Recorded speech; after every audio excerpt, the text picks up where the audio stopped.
आज मैं अपनी वीडियो में कुछ ऐसे टॉपिक्स बताने वाला हूँ, कुछ 7-8 टिप्स बताने वाला हूँ। इसके थ्रू से आप अपना जो बाइक है, आपकी जो गाड़ी है, उसको बेहतर मेंटेनेंस में रख सकते हैं। So hello everyone, welcome to the channel mister Ziauddin. तो जैसा कि देख सकते हैं, आ गया हूँ मैं एक और वीडियो लेकर आपके सामने। आज मैं अपनी वीडियो में बात करने वाला हूँ इंजन मेंटेनेंस से रिलेटेड। इंजन को मेंटेन में कैसे रखा जाए। जब हम लोग नई बाइक खरीदते हैं, उसके बाद क्या होता है कि बहुत किसी का गाड़ी आप देखते होंगे कि साथ में 2 बंदे ने बाइक निकाला, एक का काफ़ी ज़्यादा लंबा चला, एक का पहले ही गाड़ी बोल गया। तो वो एक्चुअली क्या होता है कि जिसका ज़्यादा लंबा चलता है वो क्या क्या करता है, वो कैसे गाड़ी को मेंटेन रखना पड़ता है। तो आज मैं वही चीज़ आपको बताने वाला हूँ। अगर आप चैनल पर नए हैं तो चैनल को सब्सक्राइब कर लीजिए और वीडियोज़ को लाइक कर दीजिए। चलिए वीडियो को शुरू करते हैं। तो आज का जो हमारा पहला पॉइंट है वो है इंजन फ्लश। तो मैं आपको बता दूं, अगर आपको पता नहीं हो तो इंजन फ्लश होता क्या है। तो इंजन फ्लश एक्चुअली होता है इंजन को साफ़ करना, उसका धुलाई करना।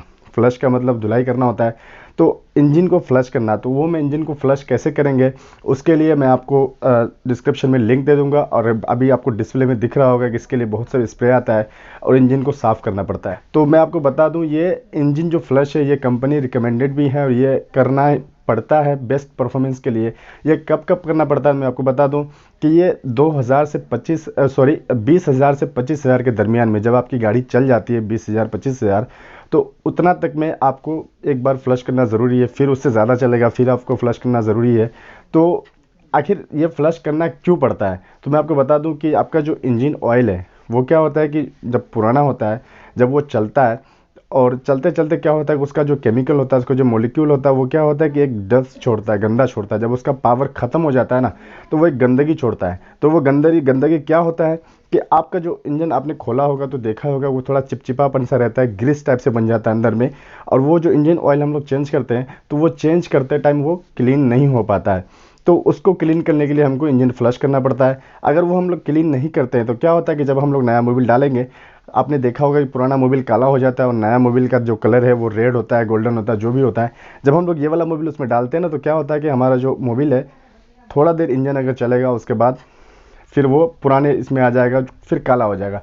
तो इसीलिए हमको क्या करना पड़ता है कि इंजन को पूरी तरह से फ्लश करना पड़ता है। तो उसको फ्लश करने का तरीका क्या है, वो आप जो उसका जो लिक्विड आएगा उसको इंजन में डाल देना है। पहले आपको तो इंजन ऑयल निकालना है, ठीक है। निकालने के बाद जब आपको पूरी तरह से इंजन ऑयल निकल जाएगा, उसके बाद आपको क्या करना है कि जो उसका जो मोबिल का नट है थोड़ा सा लगा देना है। और उसके बाद आपका जो लिक्विड है वो डाल देना है और थोड़ी देर बाइक को स्टार्ट कर देना है। स्टार्ट करने के बाद लगभग 10 से 15 मिनट गाड़ी को खड़ा रहने देना है। उसके बाद आपको क्या है कि वो जो नट खोल के वो जो लिक्विड डाला था आपने उसको निकाल देना है। और उसके बाद फिर आपको नया मोबिल डालना है। उसके बाद आपका गाड़ी टंच हो जाएगा। तो चलिए चलते हैं दूसरे पॉइंट की ओर। दूसरा पॉइंट हमारा है इंजन ऑयल। तो मैं आपको बता दूं कि इंजन ऑयल हमारा दूसरा पॉइंट क्यों है। ये इंजन ऑयल काफ़ी ज़्यादा महत्व रखता है आपकी गाड़ी के लिए। और इंजन ऑयल महत्व क्यों रखता है, मैं आपको एग्जाम्पल के तौर पे बता सकता हूँ। एग्जाम्पल एज अ मैन, आप समझ लीजिए, आप आदमी हैं, आपके अंदर भी खून है, हमारे अंदर खून है, आपके अंदर खून है। वो क्या होता है कि जब हम लोग खून की मदद से ही चलते हैं, हमारा शरीर टिका हुआ है। अगर हमारे शरीर से खून निकल जाएगा तो क्या होगा कि हम लोग उस काबिल नहीं रहेंगे, वैसा नहीं रहेंगे, हमारी मृत्यु हो जाएगी।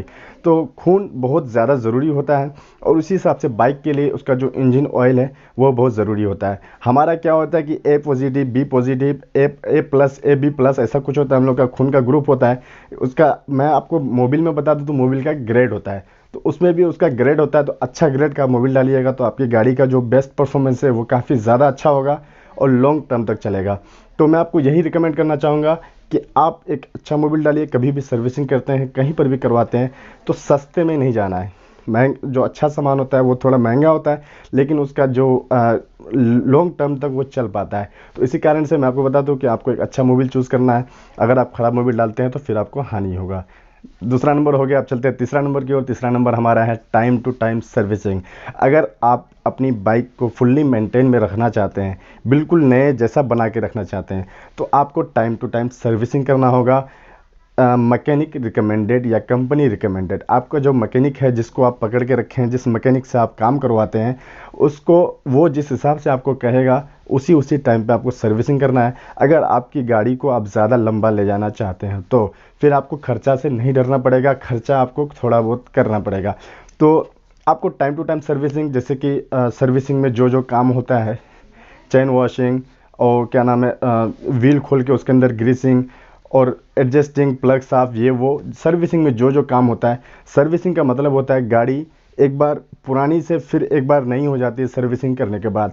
तो आपको टाइम टू टाइम सर्विसिंग भी करवाते रहना है और उसमें कोताही नहीं करना है। अगर आप उसमें कोताही कर देते हैं, फिर जो आपने पिछला 2 काम किया था वो काम आपका बेकार हो जाएगा। अब चौथा पॉइंट हमारा है, चौथा पॉइंट है स्पेयर पार्ट्स चेंजिंग।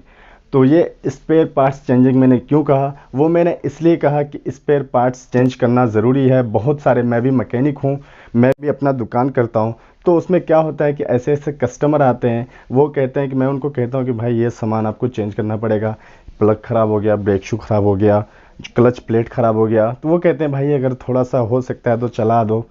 तो मैं आपको रिकमेंड करता हूँ कि आप ऐसा ना करें।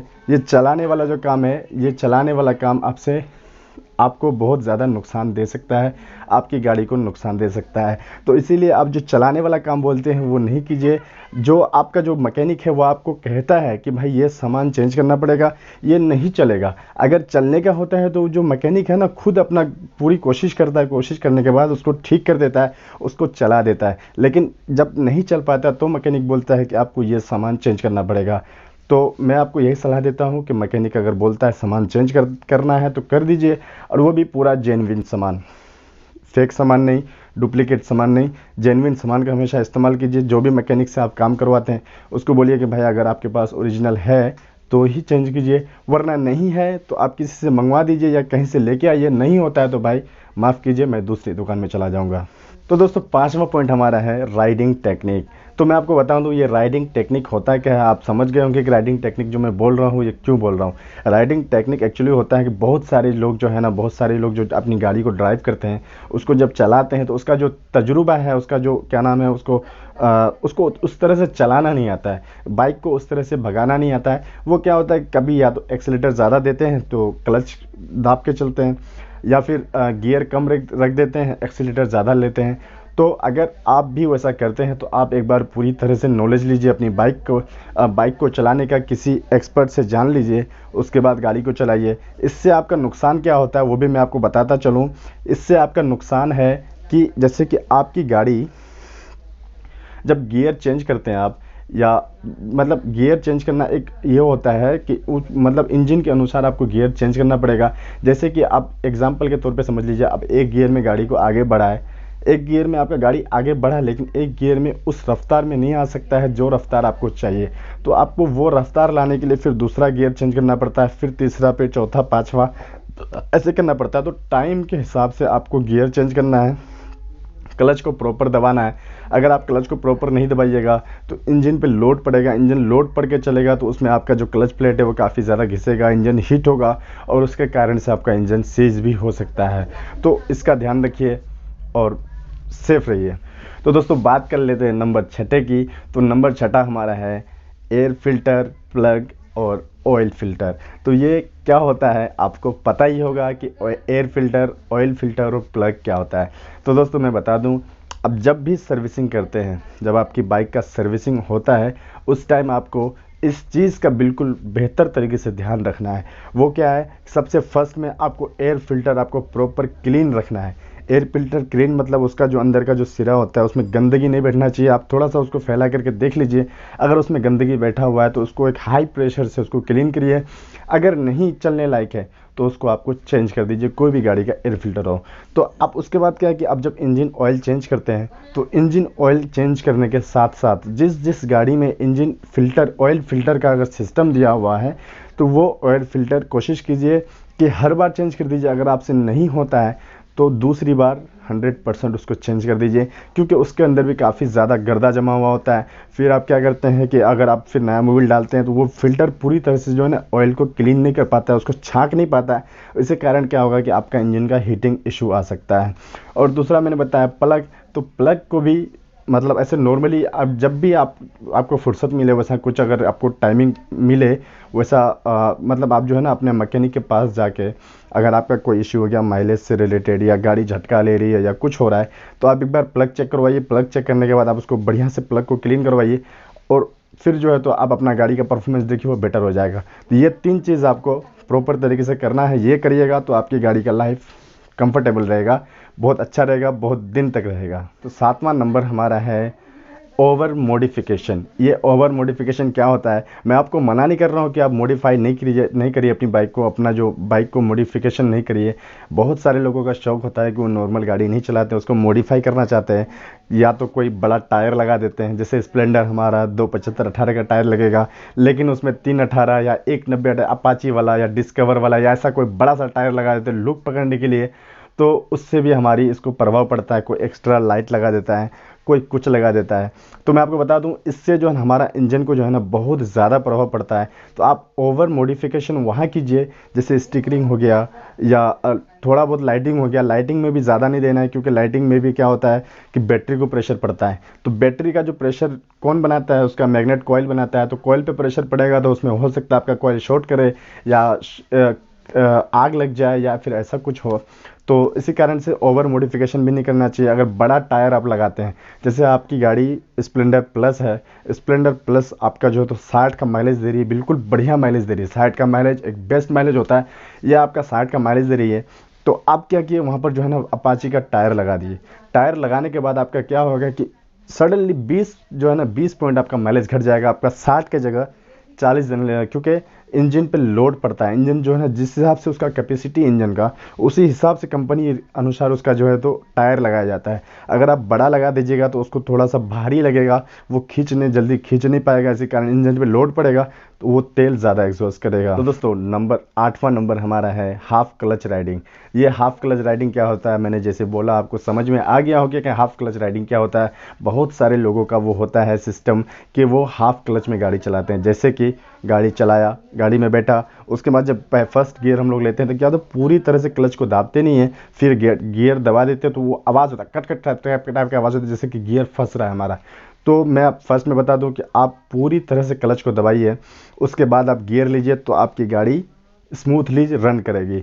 और दूसरा क्या है कि बहुत सारे आदमी क्या करते हैं कि नया नया सीखते हैं, उसको पूरी तरह से नॉलेज नहीं होता है और किसी एक्सपर्ट से वो जानकारी भी नहीं लेते हैं। तो वो क्या होता है कि हाफ क्लच में जैसे कि एक्सेलेटर सारा चीज़ कंप्लीट कर दिया, एक्सेलेटर ले लिया, गियर ले लिया, उसके बाद क्लच जब छोड़ता है तो क्या होता है कि थोड़ा सा दबा के रख लेता है। वो थोड़ा सा दबाने के चक्कर में क्या होता है कि हमारा जो क्लच प्लेट है वो काफ़ी ज़्यादा हीट हो जाता है, वो घिस जाता है और इंजन पे लोड पड़ता है। क्योंकि इंजन को जिस हिसाब से आप एक्सेलेटर दीजिएगा, जब तक आप क्लच नहीं छोड़िएगा तो वो क्या होगा कि वो अपने हिसाब से भागेगा नहीं। अगर वो भागेगा नहीं, अब मतलब उसको भागने नहीं दे, वो भागना चाह रहा है लेकिन आप उसको भागने नहीं दे रहे, क्लच दबा के रखें, तो क्या होगा, इंजन हीट होगा। हीट के बाद आपका क्लच प्लेट हो सकता है जल जाए, या फिर आपका जो माइलेज पे तो सबसे फर्स्ट वाला प्रभाव पड़ेगा कि आपका जो तेल अगर 60 का देना था वो 50 का, 55 का या फिर आपका 40 का हो सकता है। तो मैं आपको यही बताना चाहूँगा कि जो जो मैंने बताया है, गाड़ी को मेंटेन रखने के लिए आपको ये करना पड़ेगा। और इससे ज़्यादा और भी बहुत सारी बातें मैं अगली वीडियो में बताऊँगी। ये वीडियो काफ़ी ज़्यादा लंबा हो जाएगा, तो चलिए वीडियो को यहीं ख़त्म करते हैं। तो दोस्तों अगर आप चैनल पर नए हैं, अब तक मेरे चैनल को सब्सक्राइब नहीं किए तो क्या देख रहे हो यार, सब्सक्राइब कर लीजिए, क्योंकि मैं इस तरह की वीडियोस बनाता रहता हूँ और इस तरह का नॉलेज देता रहता हूँ। तो दोस्तों चलिए फिर मिलते हैं नेक्स्ट वीडियो में, तब तक के लिए जय हिंद।